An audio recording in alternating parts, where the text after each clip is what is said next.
అందరికీ నమస్తే అండి. జడా శ్రవణ్ కుమార్ ఈ పేరు గత 5 సంవత్సరాలుగా రాష్ట్రంలో చాలామందికి తెలుసు. యాక్చువల్ అంతకుముందు ఆయన గురించి ఎవరికి తెలుసో లేదో నాకైతే తెలియదు. కానీ 2019లో ఆంధ్రప్రదేశ్లో వైసీపీ అధికారంలోకి వచ్చిన తర్వాత వైఎస్ఆర్ కాంగ్రెస్ పార్టీ చేసిన ప్రతి తప్పుని కూడా లీగల్గా అండ్ లాజికల్గా విశ్లేషించి దాన్ని ఎదుర్కొని వైసీపీని తీవ్రంగా ఇరుకుని పెట్టి తప్పుపట్టి ప్రభుత్వాన్ని ఢీకొట్టిన వాళ్ళలో జడా శ్రవణ్ కుమార్ గారు కూడా కీలక పాత్ర పోషించారు. రఘురామకృష్ణరాజు గారి తరహాలోనే.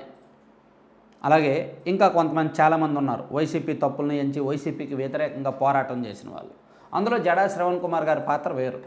ఆయనకు లీగల్గా ఆయన ఎక్స్పర్ట్ కాబట్టి, ఒక న్యాయవాది కాబట్టి తనకున్న విపరీతమైన నాలెడ్జ్తో డైలీ ఏబిఎన్ అండ్ టీవీ5 లాంటి ఛానళ్ళలో డిబేట్లు నిర్వహిస్తూ సోషల్ మీడియా ద్వారా అలాగే బయట నేరుగా కూడా పోరాటాల ద్వారా ఆయన వైసీపీకి వ్యతిరేకంగా ఒక పెద్ద యుద్ధమే చేశారు. అయితే ఆయన అనుకున్నది ఒకటి, జరిగింది ఒకటి. 2024 ఎన్నికల సమయంలో బహుశా ఆయన రాజకీయ ఆకాంక్ష నెరవేర్చుకోవాలనుకున్నారు. కానీ తన ఆకాంక్షలు నెరవేరడానికి సరైన వేదిక దొరకలేదు. అందుకని ఆయనే సొంతంగా ఒక పార్టీ పెట్టారు. పార్టీ తరపున ఎవరితో అయినా పొత్తు పెట్టుకొని పోటీ చేద్దాం అనుకున్నారు. సో అప్పుడు ఖచ్చితంగా తనైనా గెలుస్తామేమో అనుకున్నారు. కానీ ఇతర పార్టీలు ఏమీ ఒప్పుకోలేదు. టీడీపీ అండ్ జనసేన వాళ్ళతో పొత్తుకు ఒప్పుకోలేదు. మరి ఇంటర్నల్గా ఏం జరిగిందో మొత్తానికి ఆయన రాజకీయ ఆకాంక్షలు నెరవేర్చడానికి ఇతర పార్టీలు ఒప్పుకోకపోవడంతో ఆయనే సొంతంగా పోటీ చేశారు. ఆయనకు మంగళగిరి నియోజకవర్గంలో 400కు పైగా మాత్రమే ఓట్లు వచ్చాయి. చాలా తక్కువ ఓట్లు వచ్చాయి. అసలు జడా శ్రవణ్ కుమార్ గారికి ఇన్ని తక్కువ ఓట్లు వస్తాయని ఎవరూ ఊహించలే. ఆ మాటకు వస్తే ఈ ఎన్నికల్లో ఎవరికీ సరిగ్గా ఓట్లు రాలా. ఆయన ఎవరు, జేడి లక్ష్మీనారాయణ గారు విశాఖ నుంచి పోటీ చేస్తే, విశాఖ నార్త్ అయినా ఆయన పోటీ చేసింది, నార్త్ నుంచి పోటీ చేస్తే విశాఖ నార్త్ ఈస్ట్ మొత్తానికి మర్చిపోయినలే, ఆయనకు 4500 పైచలకు ఓట్లు వచ్చాయి. అంతే, 4500. జేడి లక్ష్మీనారాయణ గారి స్థాయి ఏంటి, ఆయన నాలెడ్జ్ ఏంటి, ఆయన సబ్జెక్ట్ ఏంటి, ఆయనకున్న బ్రాండ్ ఏంటి, ఆయన విలువ ఏంటి, ఆయనకు కేవలం 4500 ఓట్లే వచ్చాయి. అంటే తక్కువే కదా, బాగా తక్కువ. ఆయన వాల్యూకి బాగా తక్కువ. అటువంటిది మంగళగిరి నియోజకవర్గంలో జడా శ్రవణ్ కుమార్ గారికి 400కు 416, 450 లోపే ఓట్లు వచ్చాయి. బాగా తక్కువ, బాగా చీప్, పరువు పోయింది.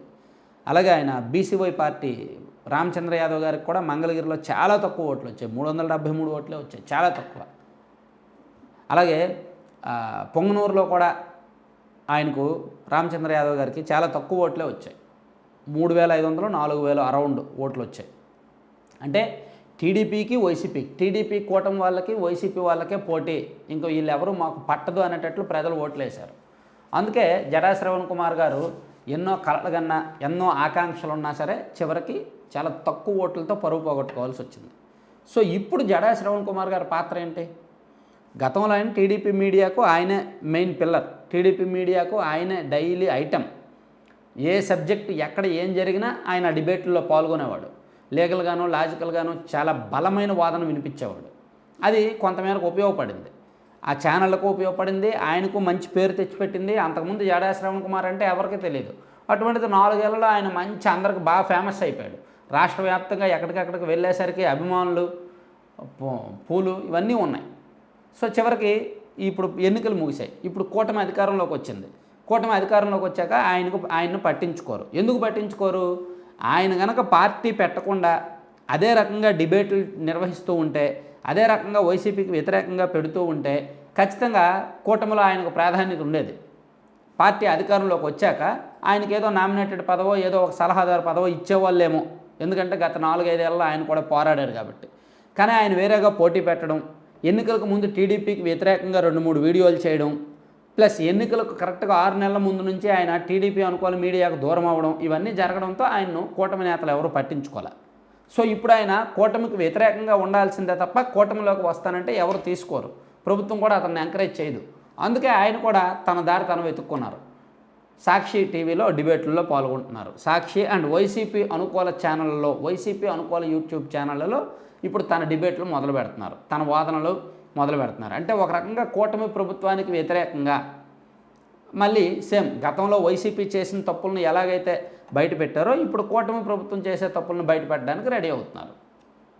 ఇటువంటి వాళ్ళు దొరకాలే కానీ సాక్షి వాళ్ళు అసలు వదిలిపెట్టరు. ఇంకా ఏబిఎన్ టీవీ5 వాళ్ళు ఏమైనా అప్పుడప్పుడు వదులుతారేమో, కానీ సాక్షి వాళ్ళు అస్సలు వదిలిపెట్టరు. ఇంకా డైలీ డిబేట్లలో శ్రవణ్ కుమార్ గారినే పిలుస్తారు. గతంలో ఇదే శ్రవణ్ కుమార్ మనకు వ్యతిరేకంగా పనిచేశాడు కదా, ఇదే శ్రవణ్ కుమార్ మనకు వ్యతిరేకంగా డిబేట్లు నిర్వహించాడు కదా, మనం ఓడిపోవడానికి ఈయన కూడా ఒక కారణం కదా, సో ఈయన్ని మనం ఎలా ఎంకరేజ్ చేస్తామని సాక్షికి ఉండదు. ఎందుకంటే వీళ్ళకి కావాల్సింది చంద్రబాబుకి వ్యతిరేకంగా మాట్లాడే వాళ్ళు కావాలి, పవన్ కళ్యాణ్కి వ్యతిరేకంగా మాట్లాడే వాళ్ళు కావాలి.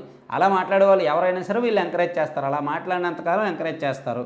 కాబట్టి ఇప్పుడు శ్రవణ్ కుమార్ గారు సాక్షికి ఒక ఐటమ్ కిక్గా మారిపోయారనమాట. మేబీ మొన్న నేను 2 రోజుల కిందట సాక్షికి వెళ్ళారు, ఆ తర్వాత వైసీపీ అనుకూల ఛానల్ అన్నిటికీ కూడా ఇక మీద ఇంటర్వ్యూలు ఇస్తారు. నెక్స్ట్ 5 years ఆయన వైసీపీకి ఫుల్ మీల్స్ ఇస్తారు వైసీపీకి. ఎందుకంటే ఆయన మంచి నాలెడ్జ్ ఉన్న వ్యక్తి, అది మాత్రం మర్చిపోకూడదు. ఆయనకు రాజ్యాంగ వ్యవస్థల మీద, న్యాయ వ్యవస్థ మీద మంచి పట్టు ఉంది, ఆయనకు మంచి సబ్జెక్ట్ ఉంది. ఆయన సబ్జెక్టుకు తగ్గట్టు ఆయన రాజకీయ అడుగులు పడట్ల, అదే ఆయనలో లోపం. ఆయన సబ్జెక్టుకు తగ్గట్టు ఆయన పొలిటికల్గా నిర్ణయాలు తీసుకుంటే ఖచ్చితంగా ఈ పాట ఆయన కూటమి ప్రభుత్వంలో భాగస్వామిగా ఉండేవాడు. అట్లీస్ట్ నామినేటెడ్ పదవి సలహాదారుగానో నామినేటెడ్ పదవిలోనూ ఉండేవాడు. కానీ ఆయన ఆవేశపూరిత నిర్ణయాలు లేదంటే ప్లానింగ్ లేకపోవడమో, రాజకీయపరమైన అడుగుల తడబాటు కారణంగానో ఆయన అలా ఉన్నారు. సో ఇప్పుడు 5 ఏళ్ళు ప్రతిపక్షంలో ఉండాల్సిందే, ప్రతిపక్షం తరపున వాదనలు వినిపించాల్సిందే. ఎవరు పట్టించుకుంటే పట్టించుకుంటారు, లేకపోతే లేదు. మొత్తానికి సాక్షికి అయితే ఒక ఆనిముత్యం దొరికినట్లు లెక్క. Thank you.